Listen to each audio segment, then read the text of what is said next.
Bem-vindos vocês todos aqui, pessoal de casa, pessoal das telesalas. É um prazer tê-los. Um pouquinho antes da prova, então nós vamos ter agora uma oportunidade de revisar os conteúdos. Ninguém mais vai ter tempo para estudar todo o material, então é revisão mesmo, certo? Nós temos uma semana até a prova, então aquilo que você ainda não fixou, não gravou, não decorou, porque você precisa decorar, vai ter pelo menos essa semana. Usem aqueles exercícios que você aí tem, nós temos aqui, para poder fazer essa revisão, perfeito? Nós vamos fazer agora uma revisão de direito constitucional e, na sequência, comigo, sem intervalo, a legislação específica do MPU e o Conselho Nacional do Ministério Público. Não vai ser emendado, uma tacada só, perfeito? E, mais uma vez, é óbvio, não dá para pegar todo o conteúdo, a gente pega aquilo que normalmente cai, por mais que seja repetitivo. Se é repetitivo para você, significa que você já decorou, então, menos mal, ok? Então, do material que você tem, você aí que está acompanhando conosco em casa, nas telesalas, pegue o material, vamos acompanhar por aí, certo? Para não nos perdermos, para que essa revisão seja efetivamente boa e produtiva, ok? Vamos lá então. Em primeiro lugar, vamos discutir rapidamente os princípios fundamentais da República. Nós temos os princípios fundamentais do título 1, nos artigos 1º a 4º da Constituição Federal, perfeito? Existem vários princípios fundamentais. Nós vamos ver aqui 3 grandes princípios fundamentais, 3 conjuntos de princípios fundamentais, o que não lhe tira a obrigação de estudar os demais. E vamos e convenhamos, são 4 artigos. Se você não conseguir decorar esses 4 artigos, que vão cair aí umas 2 ou 3 questões, paciência, certo? Vai ter que estudar mais. Então vamos lá. Do material que vocês têm, os primeiros princípios fundamentais, aqueles fundantes, aqueles que estruturam o nosso Estado, que revelam nossas opções políticas, os nossos objetivos, os fundamentos da República, o artigo 1º, 5 incisos. Ali nos fundamentos da República nós temos 5 grandes fundamentos, os principais valores de nossa República, ok? Soberania, cidadania, dignidade da pessoa humana, os valores sociais do trabalho da livre iniciativa e o pluralismo político. Lembrando que a dignidade da pessoa humana é, desses fundamentos, o mais importante, o principal valor que nós temos. O pluralismo político significa mais do que uma pluralidade de ideias e concepções meramente políticas. Segundo entende toda a doutrina, ali está mais do que uma pluralidade de ideias políticas, uma ampla pluralidade e respeito a ideias e concepções nos mais variados campos que não só político mesmo. E lembrando ainda que por mais que nós tenhamos a dignidade da pessoa humana como o principal valor, não existe na Constituição Federal nenhum mesmo direito que seja absoluto. Para implementar a dignidade da pessoa humana, nós criamos no título 2 um rol inteirinho dos direitos e garantias fundamentais. Os direitos e garantias fundamentais do título 2, então, são as formas, o mecanismo pelo qual nós implementamos a dignidade da pessoa humana, ok? Na sequência, no artigo 3º da Constituição Federal, você tem os objetivos da República, os objetivos fundamentais da República. Os objetivos são verdadeiras metas que nós vamos perseguir, são aquelas metas a médio e longo prazo que nós vamos perseguir, podemos nunca alcançá-los, mas nós nos colocamos a persegui-los, nós colocamos essas disposições como objetivos, ok? O primeiro dos 4 objetivos que nós temos ali, construir uma sociedade livre, justa e solidária, certo? Garantir o desenvolvimento nacional, erradicar a pobreza e a marginalização, mas apenas reduzir as desigualdades sociais e regionais. Há uma grande diferença entre erradicar e reduzir, ok? E ainda, por fim, promover o bem-estar de todos, sem preconceitos de origem, raça, sexo, idade, religião, quaisquer outras formas de discriminação. Dica para a hora da prova, alguns já sabem de cor, salteado isso, os objetivos fundamentais da República, eles começam com verbos no infinitivo, construir, garantir, promover, erradicar. E os fundamentos com substantivos comuns, ok? São 4, então, os objetivos, grandes metas a serem perseguidas. No artigo 4º, nós vamos encontrar ainda, e por fim, 10 grandes princípios que regem as nossas relações internacionais, regem as relações da República lá fora. Esses princípios são uma decorrência dos nossos valores, ok? São uma consequência daqueles nossos valores fundamentais, dos nossos fundamentos da República, que estão lá no artigo 1º. Assim, então, nós temos como princípios a independência nacional, a prevalência dos direitos humanos, a autodeterminação dos povos, a não intervenção, a igualdade entre os estados, a defesa da paz, repúdio ao terrorismo e ao racismo, ainda a cooperação entre os povos para o progresso da humanidade, a concessão de asilo político, enfim, são 10 grandes princípios que são o resultado daqueles 4, 5 fundamentos que nós temos no artigo 1º. Assim, independência nacional, não intervenção nos estados, garantia do desenvolvimento nacional, ok? Igualdade entre os estados, todos representam uma consequência do princípio do fundamento da soberania, a prevalência dos direitos humanos, a defesa da paz, o repúdio ao terrorismo e ao racismo representam uma consequência do respeito à dignidade da pessoa humana e assim sucessivamente. Então são 10 princípios que você tem que decorar também para levá-lo para a prova. Como eles são cobrados pelo CESP-NB, a mistura entre um princípio chamando um de objetivo, chamar um princípio que rege relações internacionais e fundamento e assim vice-versa. Então é fácil responder essas questões. Na sequência, nós temos aí alguma coisinha dos direitos fundamentais. Direitos fundamentais são, sem sombra de dúvida, o tema que mais cai em qualquer prova de concurso, no Ministério Público, sem sombra de dúvida, por uma razão óbvia e simples. O Ministério Público é o grande defensor dos direitos fundamentais nesse país. É um mecanismo geral de proteção, a instituição geral de proteção a todos os direitos fundamentais, e eles se proclamam como os grandes defensores e promotores dos direitos fundamentais da sociedade brasileira. Por essa razão, os direitos fundamentais são o tema mais importante. Se tiver que revisar alguma coisa em casa, se quiser revisar alguma coisa, se você tiver tempo, leia os direitos fundamentais, leia o nosso material, ok? Aqui a gente vai fazer um apanhado de alguns tópicos mais importantes e ainda fazer referência a um direito fundamental apenas de primeira dimensão, constante do capítulo 1 do título 2. Os direitos fundamentais estão lá no título 2 da Constituição Federal, cujo nome é dos direitos e garantias fundamentais. Artigos 5º ao 17, divididos em 5 grandes capítulos. Os direitos fundamentais, eles têm o objetivo, são um conjunto de direitos que têm o objetivo de promover a dignidade da pessoa humana. Ou seja, de implementar aquele fundamento da República, no artigo 1º, inciso 3. Esse é o objetivo dos direitos fundamentais, promover a dignidade da pessoa humana, ok? Como eu lhes disse, eles estão no título 2, a maioria, nos 5 capítulos que o título 2 tem, mas esse rol de direitos fundamentais do título 2 não é um rol taxativo, fechado. Isso é cobrado com frequência. O rol dos direitos fundamentais do título 2 não é um rol taxativo fechado. Existem direitos fundamentais em toda a Constituição Federal, direitos fundamentais decorrentes do regime e dos princípios que o Brasil adota, e ainda dos tratados e convenções internacionais de direitos humanos, conforme diz o artigo 5º, parágrafo 2º da Constituição Federal. Então, existem direitos fundamentais em toda a Constituição Federal, inclusive fora dela, nas emendas constitucionais e nos tratados e convenções de direitos humanos. Então, esse rol é um rol meramente exemplificativo, não taxativo. Na sequência, uma diferença que se faz necessária em relação ao nome do título 2 da Constituição Federal, dos direitos e garantias fundamentais. Dizem os autores que o legislador não usa termos que são desnecessários. Em tese, né? Não usa termos desnecessários na legislação. Na Constituição Federal também não. Então, direitos não são a mesma coisa que garantias. Direitos são bens e valores protegidos, como a liberdade, a integridade, a segurança, a propriedade, por aí vai. As garantias são são mecanismos de proteção aos direitos.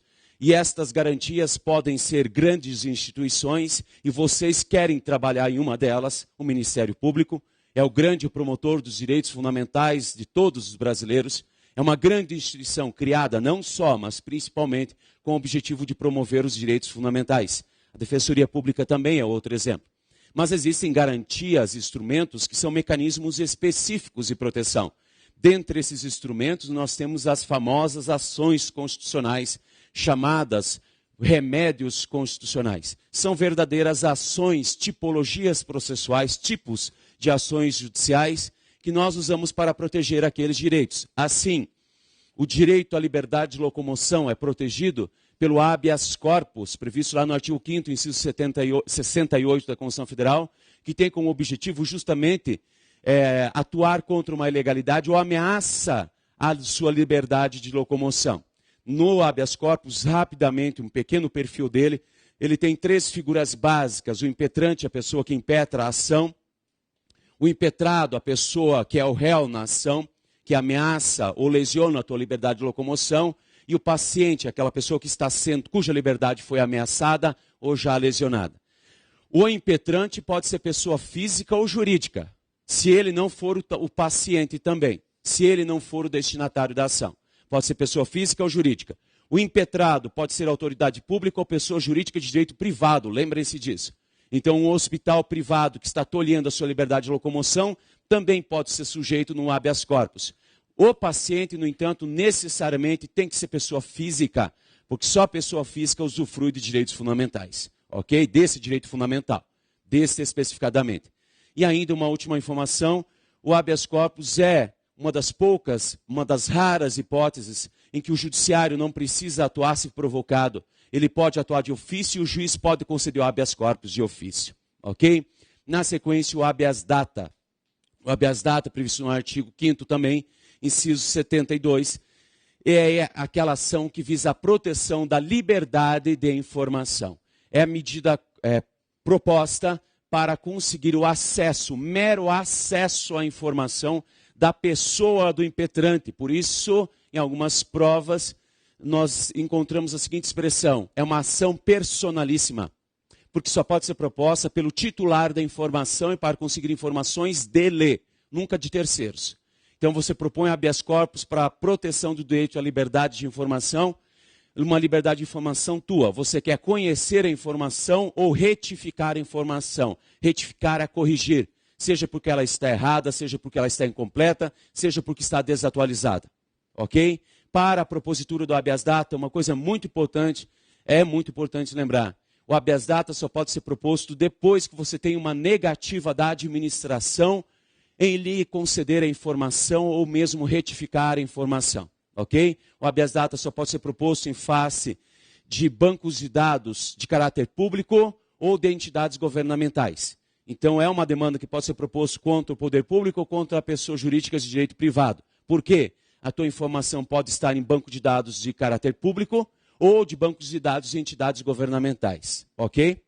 Na sequência, nós temos um mandado de segurança. Mandado de segurança visa proteger direito líquido e certo que não esteja amparado por habeas data e habeas corpus. Então, é qualquer outro direito, certo, que não seja habeas data e habeas corpus. Protegido pelo habeas data e habeas corpus. Não seja liberdade de locomoção, liberdade de acesso à informação, ok?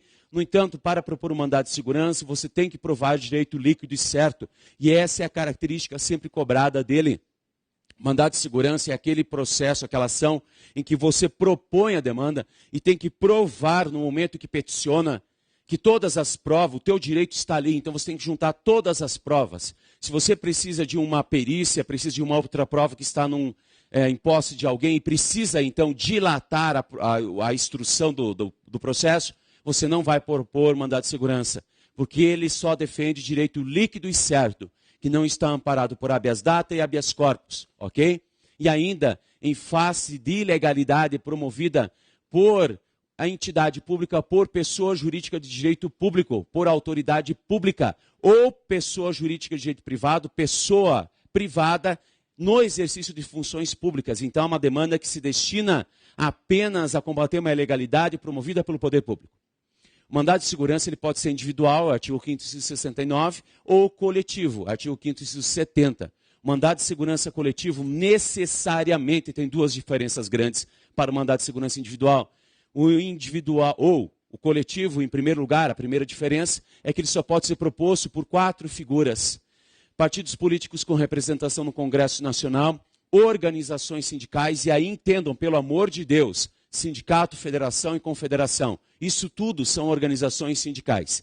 Entidades de classe ou associações regularmente constituídas há pelo menos um ano, em pleno funcionamento e regularmente constituídas há pelo menos um ano. Esses requisitos de prévio funcionamento, constituição e funcionamento há um ano só são cobrados para as associações. As entidades de classe, organizações sindicais e também os partidos não precisam respeitar esses requisitos, ok? Mas a grande diferença do mandado de segurança para coletivo, para o individual, não são só as pessoas, são principalmente o direito que eles visam proteger. O mandado de segurança coletivo se destina à proteção de direitos coletivos, de direitos difusos ou individuais homogêneos. Sempre direitos que pertencem aos associados, aos representados por essas entidades. Nunca direitos individuais só da entidade. Perfeito? Na sequência, mandado de injunção, artigo 5º, inciso 71 da Constituição Federal, é a ação criada para concretizar direitos e garantias fundamentais. É a ação criada para concretizar direitos fundamentais que são de eficácia social limitada e que precisam de lei para regulamentá-los. A ausência de lei torna impossível o exercício do direito. Por isso, a pessoa que se sente prejudicada porque o seu direito não foi regulamentado, propõe uma ação, e normalmente é no Supremo, como estamos tratando da Constituição Federal, e o Supremo vai determinar que a pessoa possa usufruir o direito de acordo com algum parâmetro que o Supremo vai escolher, até que a lei seja editada. Então, mandado de junção serve para concretizar direitos fundamentais. Ok? E ainda o habeas, a ação popular. A ação popular, prevista no artigo 5º, inciso 73 da Constituição Federal, só pode ser proposta por cidadãos, e esse é o ponto mais cobrado. Cidadão é sempre uma pessoa física no gozo de direitos políticos, sempre. E ele vai propor a ação para defender interesses difusos. De que natureza? O patrimônio público, o patrimônio histórico-cultural, o meio ambiente e a moralidade administrativa. Todos esses são direitos difusos, que são exercidos de forma difusa. Então ele protege direitos difusos. Mas quem pode propor? Só o cidadão, só a pessoa física brasileira no gozo dos direitos políticos. Ok? Enfim, essas são as garantias básicas, as ações que nós temos. Na sequência, um comentário a respeito de quem são os titulares dos direitos fundamentais. Segundo dispõe o artigo 5º da caput da Constituição Federal, os titulares dos direitos fundamentais, as pessoas que podem usufruir do direito fundamental, dos direitos fundamentais, são, em primeiro lugar, as pessoas físicas brasileiros, natos e naturalizados, e os estrangeiros residentes. Então, para a Constituição Federal, os titulares dos direitos fundamentais são brasileiros, natos e naturalizados, e os estrangeiros residentes no país. O Supremo Tribunal Federal, interpretando a Constituição Federal e os tratados de direitos humanos, diz que além dos estrangeiros não residentes, também os não residentes podem usufruir dos direitos fundamentais, ok? É óbvio que os direitos fundamentais não podem ser usufruídos todos pelos estrangeiros. Os estrangeiros vão poder usufruir de alguns direitos adaptados à sua condição de estrangeiro. E aí vai um comentário de uma prova recente do CESP-UNB, quais os direitos fundamentais básicos o estrangeiro pode usufruir. Para ela, aqueles 5 básicos do caput do artigo 5º. A vida, a igualdade, a liberdade, a segurança e a propriedade. Em recente prova, ela cobrou esses 5 direitos e afirmou que eles eram os direitos básicos que o estrangeiro poderia usufruir. Certo? Agora, direitos políticos não pode. Propor ação popular não pode, por quê? Para poder exercer esses direitos, necessariamente tem que ser brasileiro no gozo dos direitos políticos, ok? Na sequência, ainda, segundo a interpretação do nosso ordenamento jurídico, a doutrina e a jurisprudência concordam que pessoa física também pode usufruir de direitos, pessoa jurídica pode usufruir de direitos fundamentais, além das pessoas físicas. Só que pessoa jurídica vai poder usufruir de direitos fundamentais adaptados à sua condição de pessoa jurídica, pessoa não natural, ok? Na sequência, os tratados e convenções de direitos humanos. O parágrafo 3º do artigo 5º diz que todo tratado ou convenção de direitos humanos aprovados nesse rito especial previsto nele vai entrar no nosso direito, dentro daquela nossa pirâmide hierárquica, no topo dela, junto às emendas constitucionais. Então, os tratados de direitos humanos, aprovados em 2 turnos em cada casa no Congresso Nacional, Câmara e Senado, por 3/5 dos votos de cada uma, vão integrar o nosso direito com o mesmo status das emendas constitucionais. E os demais tratados de direitos humanos não aprovados nesse rito especial, aprovados no rito comum dos artigos 49 e 84 da Constituição Federal, entram no direito brasileiro segundo o Supremo Tribunal Federal. Segundo ele falou em 2008, abaixo da Constituição Federal e acima de toda a legislação, num degrau que eles chamaram de status supralegal, revogando todas as disposições legais abaixo dele, mas respeitando a Constituição Federal, ok? Na sequência, a eficácia dos direitos fundamentais, tema bem cobrado nas provas do MPU. Se você não aprendeu, reveja o material e estude, porque isso tem sido cobrado. E eu espero que seja, porque é fácil o tema.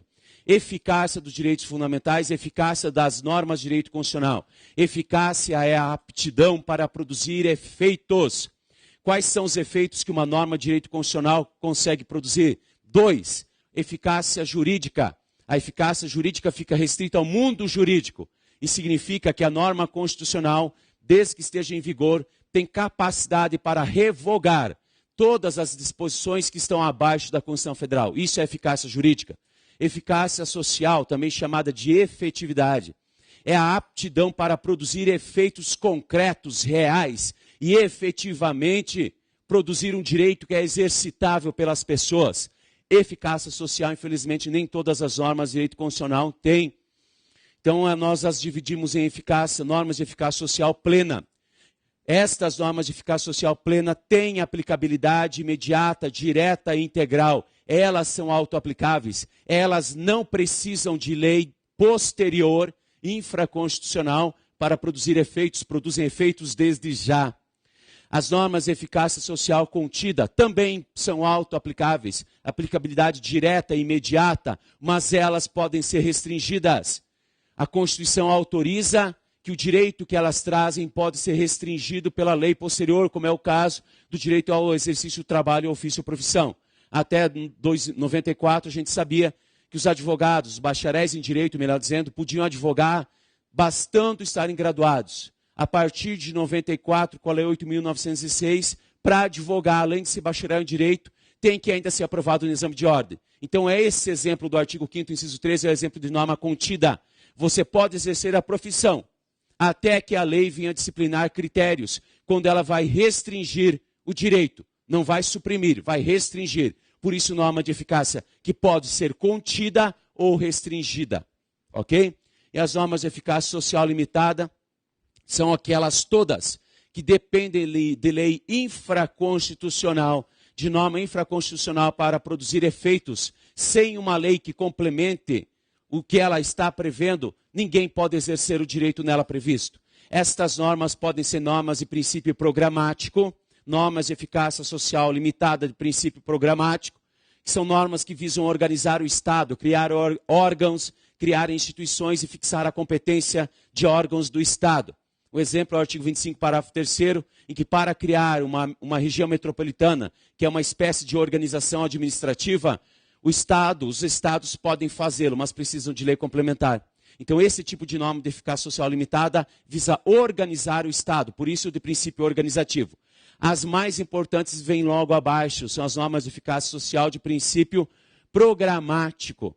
Elas são verdadeiros programas, elas estabelecem programas, principalmente no âmbito social. Elas visam implementar direitos sociais, são normas de direito social, como é o caso do artigo 7º, inciso 1 da Constituição Federal, que prevê proteção contra despedida arbitrária ou sem justa causa ao trabalhador. Essa proteção ainda não existe um mecanismo que te proteja contra despedida arbitrária ou sem justa causa.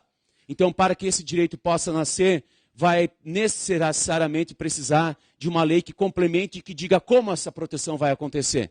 Então, normas de eficácia limitada de princípio programático são aquelas que organizam o Estado. De princípio, organizativo são as que organizam o Estado. De princípio programático são aquelas que prevêem direitos fundamentais, direitos sociais notadamente. Ambas precisam de lei. E você tem que pensar sim na hora da prova. Em relação à questão que você tem, eu posso exercer o direito que está aqui agora? Posso. A lei pode limitar depois? Não. Então, a princípio, é eficácia plena. Posso exercer o direito que está aqui nessa questão previsto? Posso. A lei pode limitá-lo depois? Pode. Então, é eficácia contida. Posso exercer o direito que está aqui nessa norma na questão? Não. O que precisa? Que a lei diga como eu vou exercê-lo. Então, norma de eficácia limitada. Perfeito? Na sequência, e eu sei que é corrido e tem que ser assim, O artigo 60, parágrafo 4º, inciso 4 da Constituição Federal, diz que a Constituição Federal não pode ser alterada, não pode ser aprovada emenda constitucional visando alterá-la, com o objetivo de suprimir garantias e direitos individuais. Então, segundo o artigo 60, parágrafo 4º, inciso 4, é vedada sequer a deliberação de proposta de emenda que tenda a abolir os direitos e garantias individuais. Nem sequer vamos discutir a emenda constitucional, a proposta de emenda. Para o CESP e o ONB, estão protegidos por essa cláusula pétrea apenas os direitos e garantias individuais, como ele mesmo fala, certo? E não todos os direitos fundamentais. Essa é a interpretação do CESP. E para ele, estão protegidos pela cláusula pétrea, não podem ser alterados ou suprimidos a Constituição Federal só as garantias e direitos individuais, que podem estar no título 2 ou podem estar em qualquer lugar da Constituição Federal, mas tem que ser só direitos e garantias individuais, perfeito? E finalizando essa parte dos direitos fundamentais, nós temos que lembrar que lá no artigo 5º, incisos 6 e 7, a Constituição Federal assegura a liberdade de consciência e de crença. No inciso 8, ela diz que ninguém será privado de direitos, alegando justamente a liberdade de consciência e de crença, alegando crença religiosa ou qualquer aspecto filosófico ou político ligado à consciência. No entanto, a escusa de consciência, como isso é chamado, não te priva de direitos. Isso é óbvio, não te priva de direitos se você utilizá-la para não cumprir uma obrigação. Mas, se a obrigação é uma obrigação imposta a todo mundo, e você não cumpre ela alegando escusa de consciência, a lei prevê uma obrigação alternativa. E se você não cumprir a obrigação alternativa, aí sim você tem restringido certos direitos. Os direitos que você vai ter restringidos são os direitos políticos. Certo? Nós temos o artigo 15, inciso 4 da Constituição Federal. Agora, para o CESP e ONB, você tem eles suspensos ou perdidos. Perdidos. Se você não cumprir a obrigação a todos imposta e nem a obrigação alternativa, para o CESP e ONB você perde os teus direitos políticos, não apenas os tem suspensos, ok? Deixando os direitos fundamentais e finalizando a matéria de direito constitucional, um tópico sobre a organização do Estado, porque muito relevante, a emenda constitucional 69 de 2012, então muito recente, retirou da competência da União a atribuição para organizar e para legislar sobre a Defensoria Pública do Distrito Federal. Então, a partir de 2012, não é mais a União que se encarrega de legislar, organizar, financiar a Defensoria Pública do Distrito Federal. Quem vai fazer isso? A emenda não disse, mas provavelmente é o próprio Distrito Federal. E isso é muito interessante, por quê? Porque o Distrito Federal ainda mantém parte dos seus serviços organizado e sob a tutela da União. Quando isso aparece em prova, apareceu na última vez, e salvo engano no concurso TJ do Distrito Federal, o CESP e o ONB disse assim, que pelo fato de o Distrito Federal ter alguns dos seus serviços organizados pela União, dentre os quais Poder Judiciário, Ministério Público, agora não mais Defensoria, Ministério Público, Polícia Militar e Bombeiro Militar, o Distrito Federal tinha autonomia parcialmente tutelada pela União. Certo? Nós sabemos que todos os entes federativos têm autonomia. Nesse caso, nós chamamos essa autonomia do Distrito Federal de parcialmente tutelada pela União, porque a União exerce parte das competências que seriam do Distrito Federal. Ok? Uma delas que não mais exerce é organizar e legislar sobre a Defensoria Pública, que foi tirada da Constituição Federal com a emenda constitucional 69. Beleza? E nem vou perguntar se tem dúvida, porque não dá tempo. Ok? Vamos então à legislação aplicada ao MPU. Mais uma respirada. Isso aqui tudo é pulmão desenvolvido, tá? Eu respiro pelo abdômen, não pelo tórax, então é desenvolvido. Vamos lá. Legislação aplicada ao MPU. Matéria simples, fácil. Se você ler os artigos 127 ao 130A, você responde basicamente tudo na prova. Certo? Então não vamos enrolar aqui. Não vamos achar chifre em cabeça de cavalo.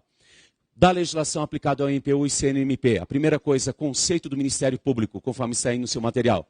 Nós temos o artigo 127 da Constituição Federal. Ministério Público é a instituição permanente, essencial à função jurisdicional do Estado, a quem incumbe a defesa da ordem jurídica, do regime democrático, dos interesses sociais e dos interesses individuais indisponíveis.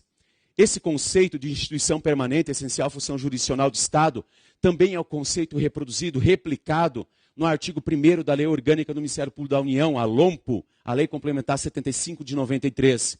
Só que lá a lei fala, o Ministério Público da União, aí se refere a ele mesmo, certo? Mas o MP como um todo é isso, instituição permanente, essencial à função jurisdicional do Estado. Sem ele e sem as outras funções, a advocacia pública, a privada, a advocacia privada e a defensoria pública, o Poder Judiciário não anda, não funciona, certo? Então, essencial à função jurisdicional do Estado, encarregado da defesa desses 4 grandes objetivos.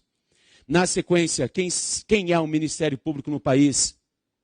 Os vários ministérios públicos. O artigo 128 da Constituição Federal diz que o Ministério Público é uma instituição única, mas ele vai se dividir em vários ramos, certo? Nós teremos, então, o Ministério Público, que se divide em Ministério Público da União, onde vocês vão trabalhar, e Ministério Público dos Estados. O Ministério Público da União, por sua vez, se divide em 4 outros ramos. Ministério Público Federal, Ministério Público do Trabalho, Ministério Público Militar e Ministério Público do Distrito Federal e Territórios. Vocês podem vir a trabalhar em qualquer um dos 4 ramos do MPU enquanto servidores. Vocês vão integrar uma única carreira do serviço auxiliar. Vocês têm uma carreira. Os membros do MPU têm 4. Cada membro, uma carreira, certo? E ainda, lembrando que Tribunal de Contas, Ministério Público junto ao Tribunal de Contas, não é Ministério Público de verdade.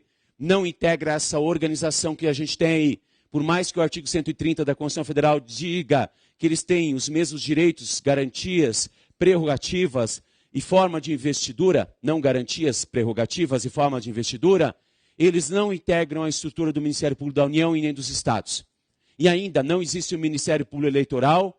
Quem exerce as funções de Ministério Público junto à Justiça Eleitoral é o Ministério Público Federal, por enquanto, e nos juízes e juntas eleitorais, quem exerce essa função por delegação do Ministério Público Federal é o Ministério Público Estadual, é o promotor eleitoral, certo? Então anote os artigos 72 a 78 da Lei Orgânica do Ministério Público da União, é onde isso está. Na sequência, quem é o chefe de todo o Ministério Público da União? O chefe, aquele que exerce funções de direção geral apenas, não funções de chefia administrativa, não funções de chefia funcional, apenas chefia geral do MPU, o Procurador-Geral da República. O Procurador-Geral da República, ele necessariamente é nomeado pelo Presidente da República, dentre integrantes de uma das 4 carreiras do MPU.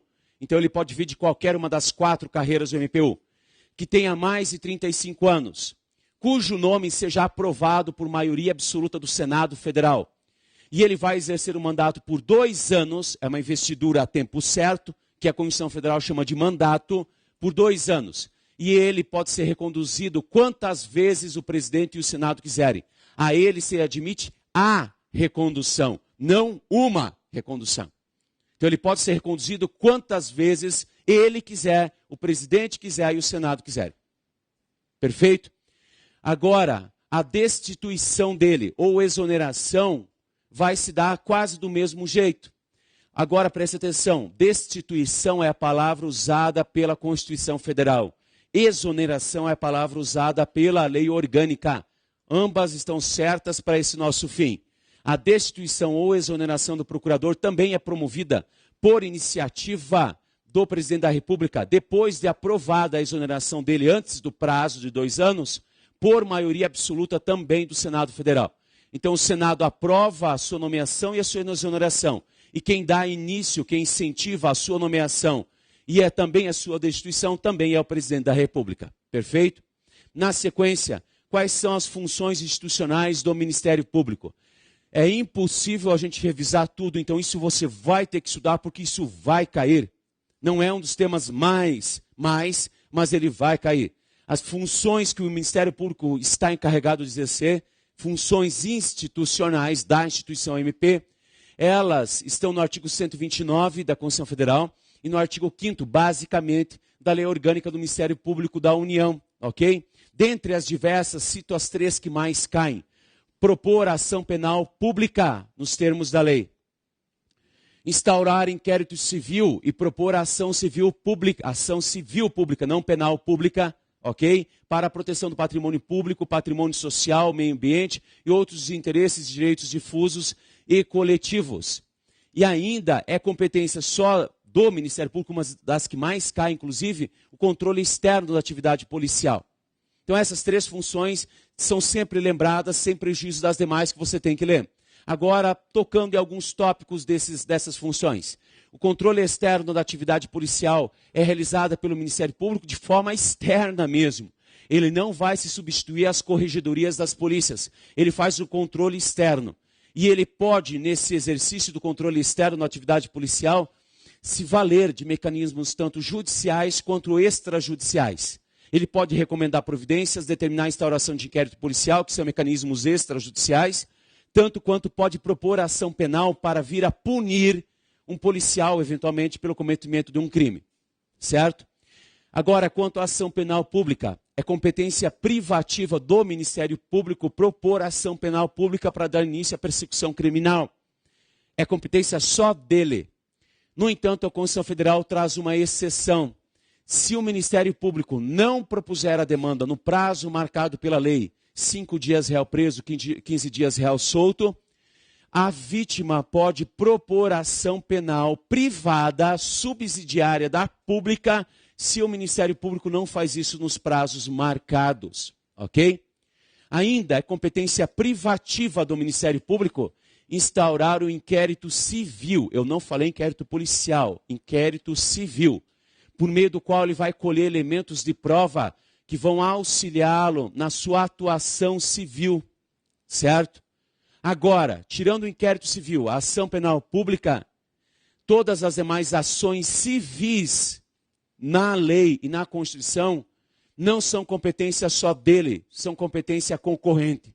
Todas as demais funções que não sejam essas que eu citei, não são competência só do MP realizar, mas de outros entes marcados pela lei. Assim, por exemplo, a ação civil pública é competência do MP propor, mas segundo a lei da ação civil pública 7347 de 85, também é competência da Defensoria Pública para defender os interesses que ela está obrigada a defender. É também a atribuição da União dos Estados, Distrito Federal e Municípios, dos entes da administração indireta, autarquias, fundações, empresas públicas, sociedades de economia mista e de associações. Então, exemplo de que esse tipo de medida não é de competência, uma função exclusiva, privativa do Ministério Público, ok? E ainda, mais ao final, o artigo 129, inciso 9 da Constituição Federal e o artigo 5º, inciso 6º da Lei Orgânica vão dizer que o rol destas funções da instituição do Ministério Público é um rol exemplificativo. A lei pode vir a criar outras funções a serem desempenhadas pelo Ministério Público, desde que, é óbvio, compatíveis com suas funções e objetivos previstos lá no artigo 127. E uma função a lei não vai poder prever como uma função extra para o Ministério Público, é a defesa dos entes políticos das entidades públicas. Isso o MP não pode fazer por expressa previsão constitucional, artigo 129, inciso 9. Quaisquer outras funções a lei pode prever, a mais, desde que compatíveis com seus objetivos institucionais. Ok? Na sequência, vamos estudar 2 assuntos relacionados aos membros do MPU: as garantias e as vedações.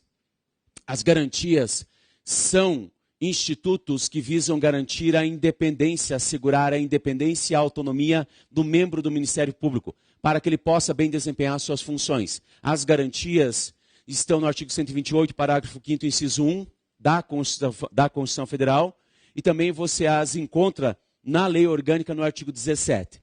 A primeira garantia é a vitaliciedade. A vitaliciedade é adquirida após 2 anos de exercício do cargo pelo procurador. Depois de 2 anos ele adquire vitaliciedade e só perde o cargo por sentença judicial transitada e julgado. Antes dos 2 anos, segundo a Lei Orgânica do Ministério Público da União, ele pode perder o cargo por decisão do seu Conselho Superior. Mas depois que atingir a vitaliciedade, só por decisão judicial transitada e julgado. A vitaliciedade é uma garantia mais robusta, mais gordinha em relação à estabilidade. A estabilidade só é adquirida depois de 3 anos. A estabilidade é uma garantia para os demais servidores, com exceção dos membros do Ministério Público, os juízes e os membros do Tribunal de Contas. Fora esses 3 agentes políticos, agentes públicos, todos os outros servidores ocupantes de cargo de provimento efetivo, têm estabilidade e não vitaliciedade. E aí você já pode fazer um liame. Então quer dizer que os defensores públicos que fazem parte das funções essenciais de justiça, os advogados públicos, que são a defesa dos entes políticos, não têm estabilidade, não têm vitaliciedade? Não, tem estabilidade. Tá? A estabilidade só é adquirida depois de 3 anos e você perde o cargo na estabilidade em outras hipóteses. A vitaliciedade só por sentença judicial transitada em julgado. Ok? A próxima garantia dos membros é a inamovibilidade. A inamovibilidade dos membros do Ministério Público garante que eles não sejam removidos, salvo interesse público, mediante decisão do respectivo Conselho Superior, por maioria de 2/3 do respectivo conselho. Aqui um aviso, certo? A lei orgânica diz que eles só podem ser removidos por interesse público por decisão de 2/3 do respectivo Conselho Superior. A Constituição diz, por decisão do respectivo órgão colegiado, que é o Conselho Superior, mas por decisão de apenas maioria absoluta. O que aparecer na prova está certo, dependendo de onde vem a pergunta. A Constituição fala em necessidade de voto da maioria absoluta, certo? E a lei orgânica, 2/3. Só assim ele vai ser removido.